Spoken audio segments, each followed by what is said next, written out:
8h33 et vous êtes bien sur RMC et BFM TV. Bonjour Thierry Cotillard. Bonjour.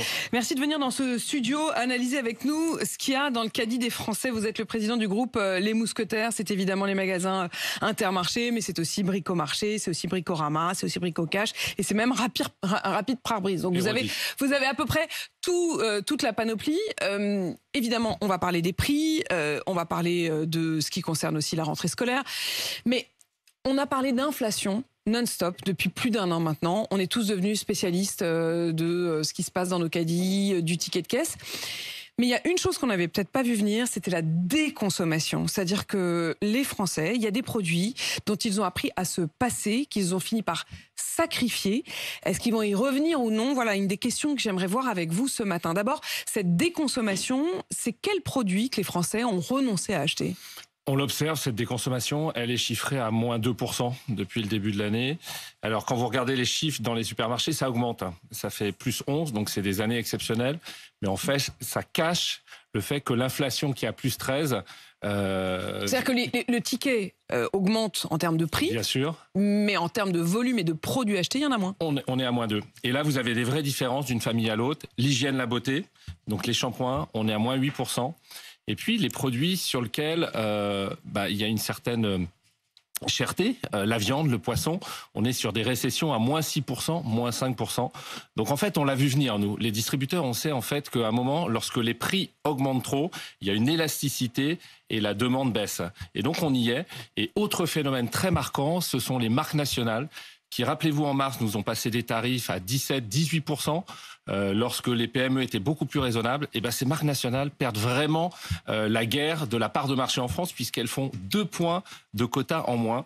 Et donc, c'est la marque de distributeur qui progresse fortement, puisqu'elle est en progression de 20%, et les premiers prix de 30%. Qu'est-ce que vous appelez les marques nationales? Ça veut dire que, je sais pas, vous parliez des shampoings, ça veut dire que L'Oréal, à force d'augmenter leur prix, les gens ont renoncé à acheter des shampoings et ils vont aller les chercher sur des petites marques de PME qui auront plus serré la vis? C'est exactement ça. Je pense qu'il y a une déconsommation, c'est-à-dire certains Français, dans l'arbitrage qui est le leur, arrêtent de consommer certains produits. Et lorsqu'ils achètent ce produit, ils se détournent des grandes marques qui coûtent plus cher et ils vont vers la marque de distributeur.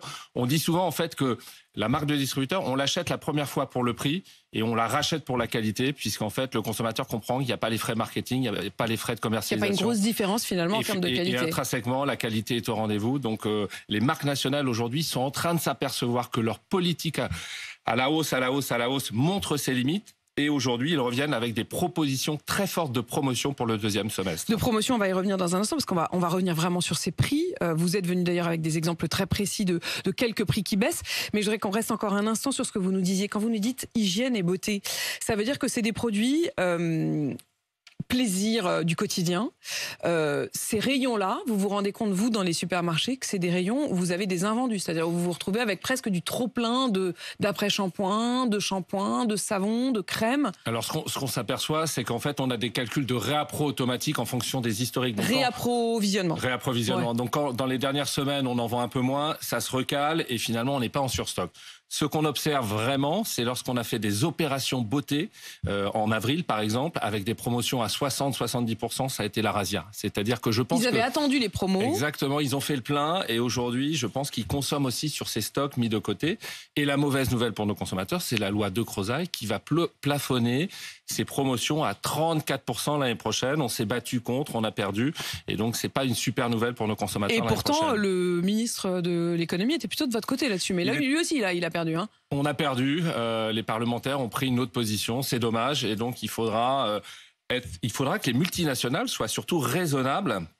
Pour les prochaines négociations, on espère un mars vert, c'est-à-dire un mars qui permette d'obtenir des baisses significatives de tarifs et revenir à des prix raisonnables qui fassent que la consommation sur ces produits reparte. Alors attendez, vous lancez carrément le mars vert. C'est-à-dire qu'on se souvient évidemment, c'est en référence au mars rouge, qui est ce printemps, ce début de printemps qu'on a connu juste après les négociations qui s'étaient plutôt mal terminé. On sait que ça a été un véritable bras de fer. Vous avez, vous tous, quand je dis vous, Thierry Cotillard à la tête du groupement Les Mousquetaires, mais c'était aussi le cas des magasins U, des Leclerc. Vous avez tous dénoncé une politique face à vous, des grandes multinationales qui ont tenté de vous imposer des plus 18%, des plus 17% dans leur prix. Et on avait parlé à ce moment-là d'un mars rouge.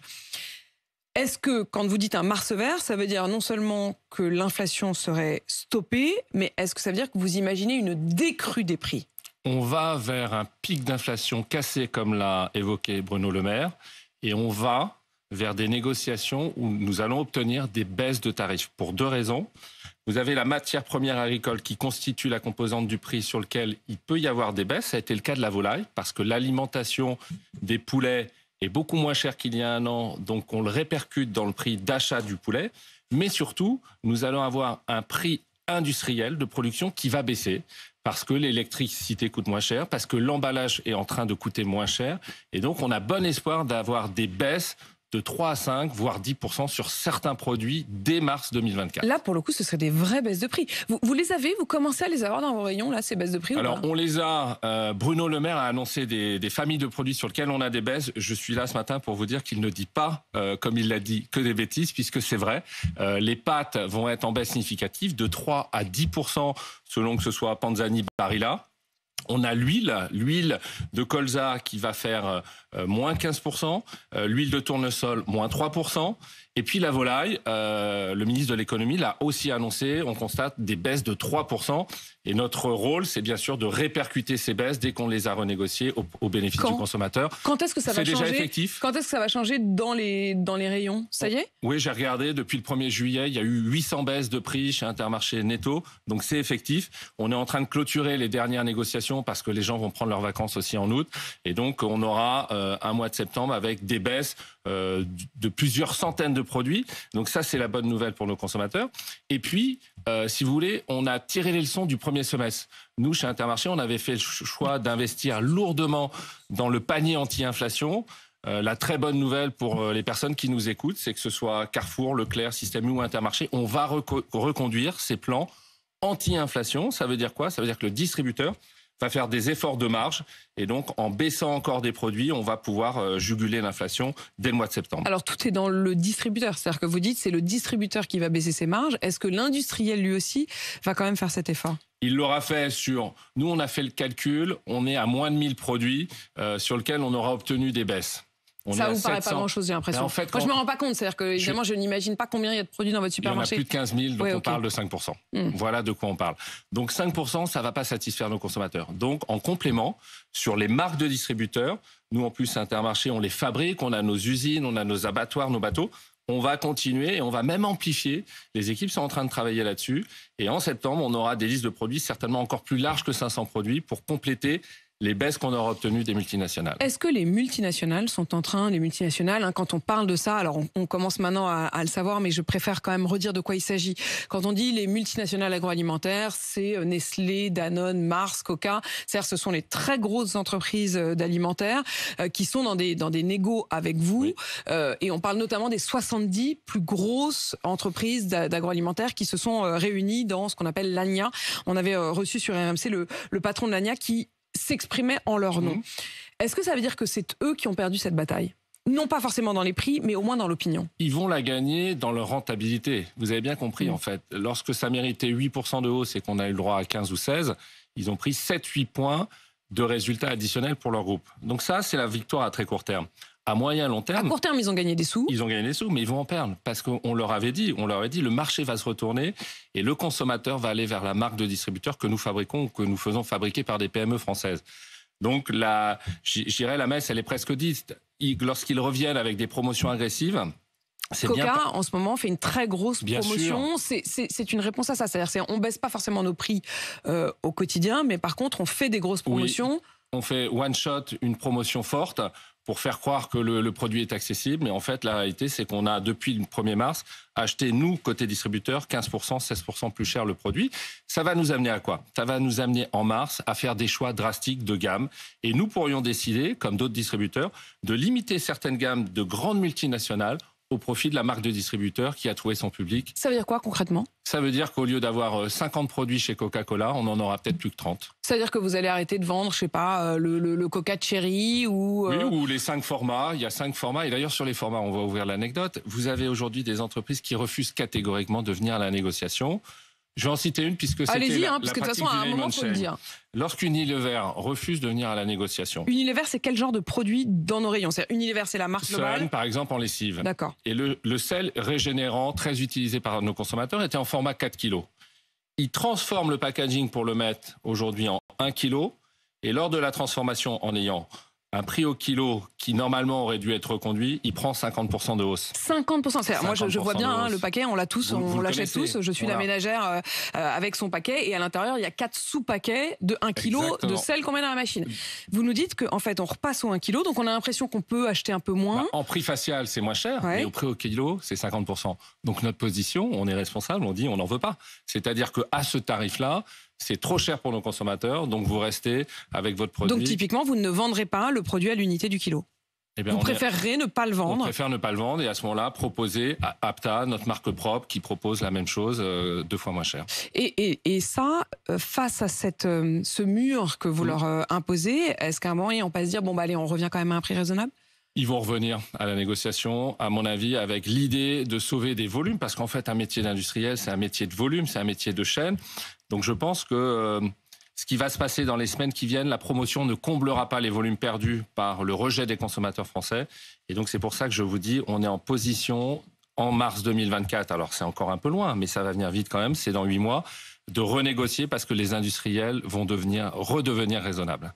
Thierry Cotillard, je voudrais vous poser aussi une question sur la rentrée parce qu'au moment où on se parle, avant l'été, un grand nombre de familles essayent de faire dès maintenant les achats des fournitures scolaires.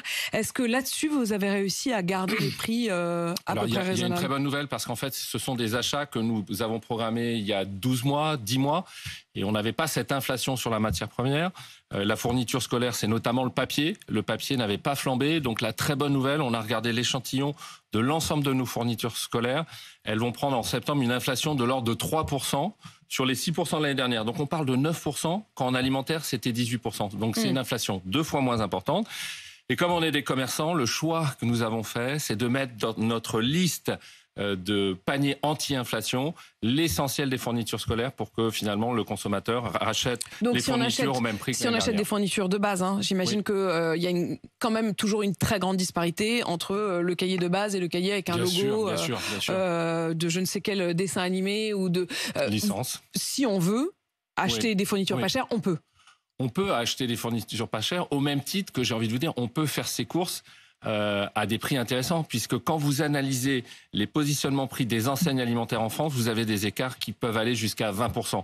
Choisissez bien votre enseigne et vous pourrez faire vos courses moins chères. C'est le message que j'avais envie de passer ce matin. Il y a un mot sur les crèmes solaires, parce que vous parliez tout à l'heure des shampoings, mais un des drames du moment, c'est aussi que les crèmes solaires, c'est très cher, et en même temps, ça protège vraiment. Est-ce qu'on est en train de constater qu'on se détourne des crèmes solaires parce qu'elles sont trop chères?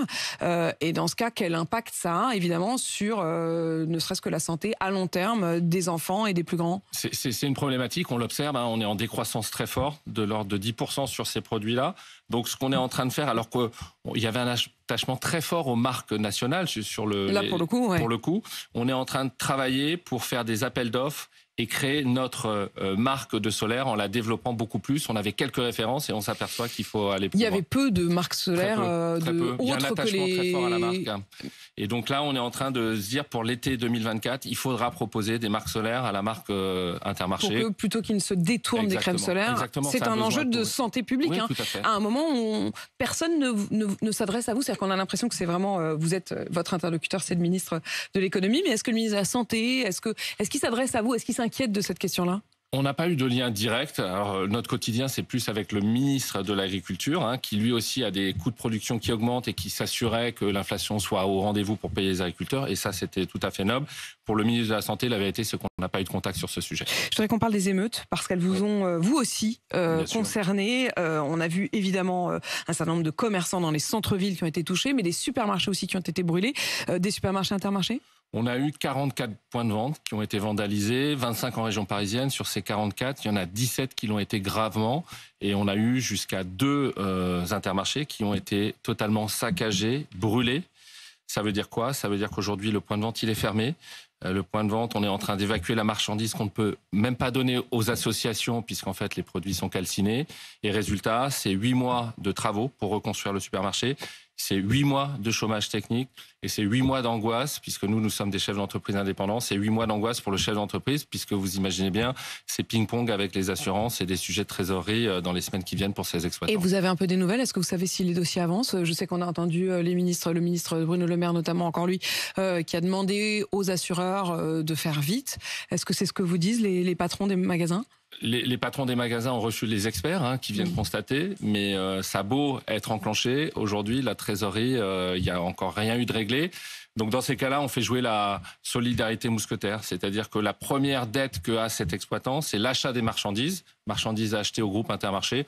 Donc on a gelé bien évidemment les factures pour qu'on attende les règlements des assurances. Parce que je précise le fonctionnement de votre groupement Les Mousquetaires. Vous, par exemple, vous êtes à la tête de 2 Intermarchés. 3 Intermarchés. 3 Intermarchés maintenant, j'en avais loupé un. Et de 2 Bricorama?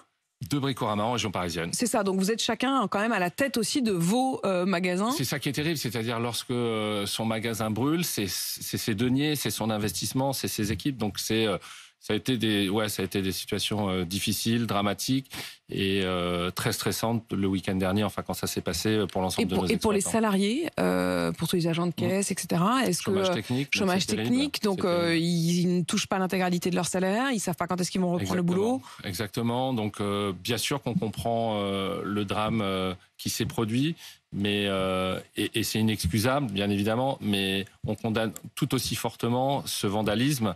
Quelque part gratuit. J'ai vu l'interview du maire de l'Haye-les-Roses, c'est vraiment sur votre émission. Bien sûr, il était mon invité lundi dernier. Là, c'est vraiment touchant parce qu'en fait, on s'aperçoit qu'effectivement, ça touche des sujets de fond de la société française, un sujet d'autorité parentale qui est plus au rendez-vous, un sujet d'échec sur le système éducatif. On sait qu'aujourd'hui, il y a des professeurs qui n'ont plus de dialogue avec les parents, alors que ces parents ont besoin sûrement d'être aidés, accompagnés. Et puis moi, ma grosse crainte, c'est un sujet politique, c'est-à-dire quand on prend des responsabilités comme le maire de l'Haye-les-Roses et qu'on en vient à être en danger, ça va être quoi le renouvellement de la classe politique demain française? Et c'est une vraie inquiétude pour nous, des chefs d'entreprise, parce qu'on a notre rôle d'insertion, de création d'emplois, mais si on a un environnement politique qui est chahuté ou perturbé, ça nous inquiète. Et ça vous inquiète aussi parce que effectivement, ce sont tous les travailleurs de vos magasins qui sont bien sûr touchés. Le carburant. C'est bien sûr le début des vacances avec les grands allers-retours. Ce week-end, vos concurrents Leclerc, U et Casino ont lancé des opérations à prix coûtant sur le carburant. Est-ce que vous ferez la même chose ? C'était le cas aussi. Alors, ça n'a pas été cité par les médias, mais c'était le cas évidemment. C'est fait ce matin. C'est fait. En fait, on a fait le choix de faire des opérations à prix coûtant pour tous les chassés croisés. Donc, vous allez avoir une opération à fin juillet, bien évidemment. Pour le retour du 18 août, le week-end du 18 août, vous allez avoir une opération prix coûtant. Et puis le 1er septembre, il y a encore des vacanciers qui rentrent. On fera opération prix coûtant. C'est-à-dire en gros tous les 15 jours. Tous les 15 jours, à chaque fois que les gens prennent vraiment leur voiture, on fera opération prix coûtant. Donc là, ce sera prix coûtant dans les stations des Intermarchés. Casino, votre confrère, collègue, concurrent, est dans une posture extrêmement douloureuse avec d'ici ce soir les offres de rachat. Mais ils vous ont déjà cédé des magasins, 119 magasins, c'est ça ? Une première liste de 119 points de vente qui devrait être prise à partir du 2 novembre pour 60 d'entre eux et la suite, une petite soixantaine, début 2024. Pourquoi ces cessions de points de vente ? Déjà parce qu'on a un partenariat historique avec Casino. On a une centrale d'achat commune créée il y a 7 ans, renouvelée il y a 2 ans. Et lorsque là, le groupe Casino avait besoin de cash, c'était un deal, on prolongeait cette alliance d'achat qui est quand même essentiel pour le futur du groupe Casino parce qu'il restera 4-5 points de part de marché. S'ils n'ont pas un partenaire comme Intermarché pour acheter justement... C'est un partenariat ou c'est une manière de les manger ? Non, c'est un partenariat. C'est-à-dire que nos acheteurs achètent pour Monoprix, Franprix, évidemment pour nos Intermarchés. Et face au combat qu'on évoquait d'avoir un poids sur les multinationales et proposer meilleur prix à nos consommateurs, ça avait une valeur. Donc lorsque le groupe Casino avait besoin de cash... 1,6 milliard, hein. Vous avez sorti 1,6 milliard. C'est pas ce qu'on a sorti, c'est la valeur du chiffre d'affaires. D'accord. On est en cours d'évaluation du montant du rachat de ces points de vente.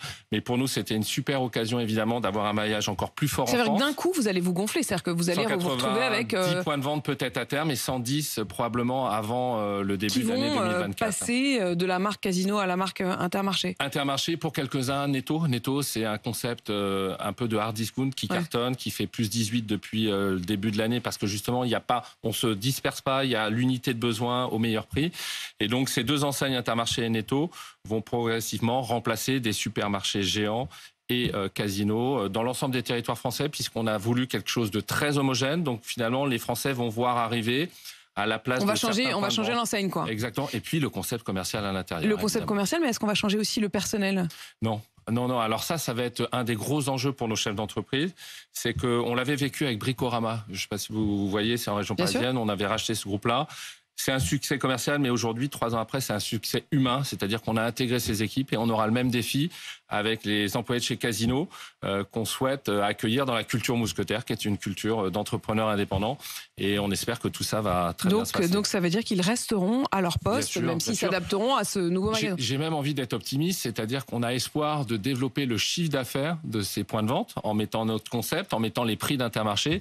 Et dans ce cadre-là, si on fait une croissance de 10, 20 ou 30% de chiffre d'affaires, il faudra embaucher. Donc c'est plutôt une bonne nouvelle. Donc non seulement garder, mais peut-être même et création embaucher. d'emplois, je pense, derrière. Merci Thierry Cotillard d'être venu ce matin. Vous êtes le président du groupement Les Mousquetaires. Vous nous parlez d'un mars vert pour l'année prochaine, après le mars rouge de cette année. L'inflation est peut-être donc derrière nous. Il est 8h53 sur RMC BFM TV.